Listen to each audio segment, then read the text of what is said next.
மகனே, நீ சிம்ம ராசியாக இருந்தால் இந்த மே மாதத்தில் நிதானமாகவும் பொறுமையாகவும் நடந்து கொள்.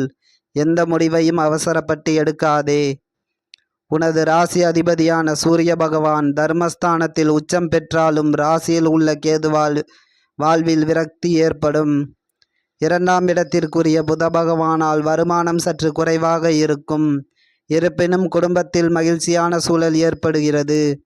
3ஆம் இடத்திற்குரிய சுக்கிர பகவானால் புதிய முயற்சிகள் உங்களுக்கு மேன்மையை தரும். உறவினர்களால் வியாபாரம் விருத்தி அடையும்.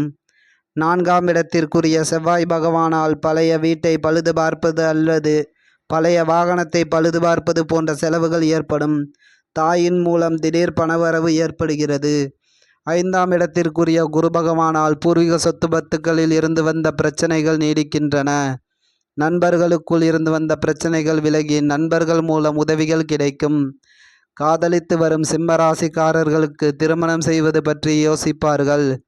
6ஆம் இடத்திற்குரிய சனி பகவானால் கடன்களால் மன நிம்மதி குறையும். அதோடு இந்த மே மாதத்தில் சிம்மராசிக்காரர்கள் தேவையில்லாத வம்பு வழக்குகளில் மாட்டிக்கொள்வது போன்ற வீண் பிரச்சனைகள் வருவதால் கவனமாக இருக்கவும். எதிரிகளால் தொல்லை அதிகரிக்கும். 7ஆம் இடத்திற்குரிய சனி பகவானால் திருமணத்திற்கு வரன் பார்த்து கொண்டிருக்கும் சிம்மராசிக்காரர்கள் கூடிய விரைவில் உங்களது வரன் பற்றிய தகவல்கள் கிடைக்கும்.